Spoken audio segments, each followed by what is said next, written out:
অবস্থায় তো সবাই জলমগ্ন আছে। কারোর ঘরে কেউ হাঁটু আছে, কেউ বুক ভরে আছে, কেউ কোমর ভরে আছে, জল বেড়ে যাচ্ছে। জল বেড়েই যাচ্ছে। হ্যাঁ। কতদিন থেকে এটা শুরু হয়েছে? এক সপ্তাহের মধ্যে জলমগ্ন। বর্তমান লোকেরা আছেন কোথায়? কেউ ছাদের উপরে আছে, কেউ আবার ঘরের ভিতরে টং বানিয়ে আছে। সরকারিভাবে কোনো ধরনের সাহায্য সহযোগিতা? কি সাহায্য, খালি একটা করে তিরপাল দিয়েছে, আর কিছু না। আমার নাম সুদ্ধন মন্ডল, মানিকচক ভুতনি সংগঠন।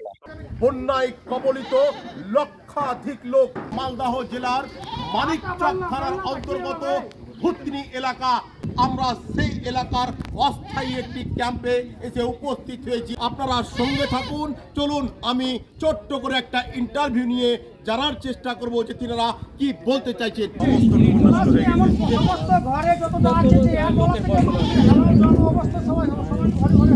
মানে বাড়ি সব ডুবে গিয়ে সামগ্রীগুলো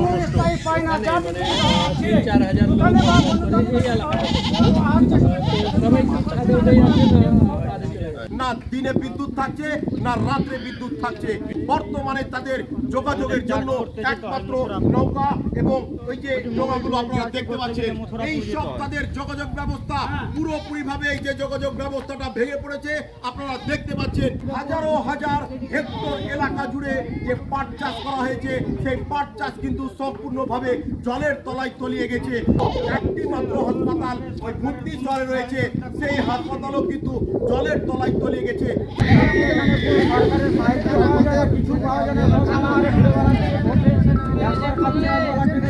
উদ্দেশ্য কি, গরিব এলাকায় জলমগ্ন হয়ে গেছে, বিপদে আছে, লোক অনেক অসুস্থর মধ্যে পড়ে রয়েছে, তাদের জন্য একটু খোঁজ খবর না নিয়ে আমি এলাকায় এসেছি।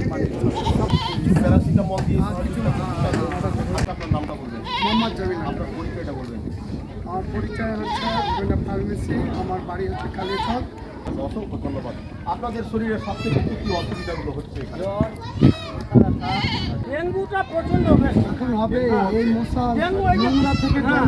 ভয়ঙ্কর ভাবে প্লাবিত ভুতনির সেই এলাকা যেদিকে নজর দিচ্ছি, আপনারা দেখছেন ওই পার্শ্বের বাড়ি ঘরে যারা বসবাস করে তিনারা আজ ছাদের উপরে রয়েছেন। সেই অস্থায়ী ক্যাম্পে একাধিক পরিবারের লোক তারা এসে বসেছে। আমি জানবো তিনারা কি বলতে চাইছেন। কতদিন থেকে এখানে রয়েছেন? আপনাদের বাড়িও কি জলে ভেসে গেছে? আচ্ছা, এইভাবে দীর্ঘদিন থেকে ভেসে রয়েছেন, সরকারি কোনো লোক এসে যোগাযোগ করেছে আপনাদেরকে সাথে? এই বাচ্চাটা পড়ে গেছিল জলে।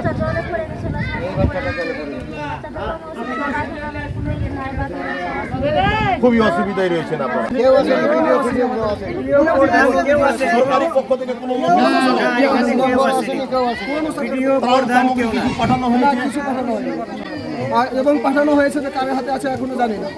আমরা এখন জলে মগ্ন আছি, জলের জন্য আমরা তিরপাল একটা আর কিছু ভালো মন্দ সাহায্য আমাদের কাছে কিছুই এখনো আসেনি। মোটামুটি কয়টা গ্রাম মানে জলে ভেসেছে?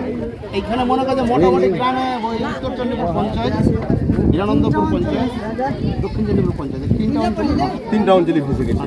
তিনটা অঞ্চলের লোকের বসবাস কত? মোটামুটি ধরে লাখের উপরে, লক্ষাধিক লোকের বসবাস। সহযোগিতা নিয়ে কেউ এখনো পৌঁছায়নি, খাদ্য বস্তু নিয়ে খাওয়ার নিয়ে কেউ পৌঁছায়নি, কেউ আসেনি। আমরা প্রথমে জলে ভুতনি বর্গে প্রথমে আমরা ঢুকি। কালিয়াচক ব্রেকিং নিউজ চ্যানেলের মাধ্যমে বার্তাল শুরু হয়েছে। এট লাস্ট গ্রাউন্ড রিপোর্টে তুলে ধরা হবে যে তিনাদের জন্য সরকার এবং বেসরকারি সমস্ত সংস্থা এখনো পর্যন্ত কেন সাহায্য সহযোগিতার হাত বাড়িয়ে দেয়নি। আমরা সেই সম্বন্ধে একটা বার্তা আপনাদের উদ্দেশ্যে তুলে ধরার চেষ্টা করব। আপাতত আমাদের বার্তাল রিপোর্টগুলো চলুক, আপনারা সঙ্গে থাকুন। আমাদের টিউবওয়েল এখানে সবকিছু ডুবে গেছে, বর্তমানে নদীর জল খাওয়া হচ্ছে আমাদের, বা রান্না করছে তবুও নদীর জলে রান্না করছে, কোনো বাইরে জল আসছে না।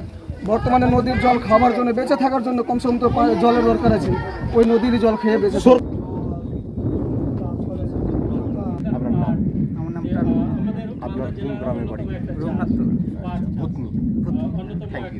পুরোপুরি ভাবে জলের তলায় তলিয়েছে ভুতনির সেই এলাকা।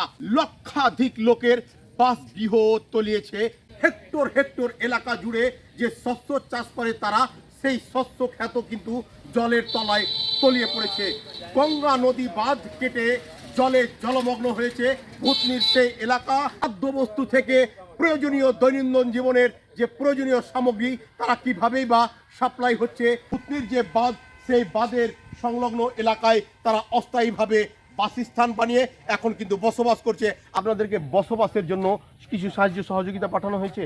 না, কিছু পাঠাইনি। ঘর বাঁধার জন্য ত্রিপল দেওয়া হয়েছে? তিরপাল দিইনি। ত্রিপল দিয়েছে। আচ্ছা, খাদ্য বস্তু কোনো ধরনের খাবার জিনিস পাঠাচ্ছে? খাবার কিছু দেয়নি। কেউ পাঠায়নি? না, খাবার কেউ পাঠায়নি। 5-7 দিন থেকে কেউই খাবার নিয়ে আসেনি? আপনারা পানীয় জল যেন সঠিকভাবে পানিটাও বলতে চাইছেন, প্রত্যেক দিনের যে খাবার, প্রয়োজনীয় খাবার, সেগুলো যেন পাঠাই।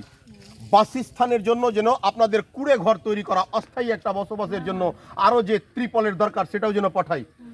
আচ্ছা, সরকারকে আপনি বলতে চাইলেন এলাকায় আরও বিভিন্ন প্রতিষ্ঠান রয়েছে, বিভিন্ন এনজিও রয়েছে, তারাও বলেছে বুক চেড়ে যে কোনো মানুষ বিপদে যখন পড়বে তখন আমরা ঝাঁপিয়ে পড়ব।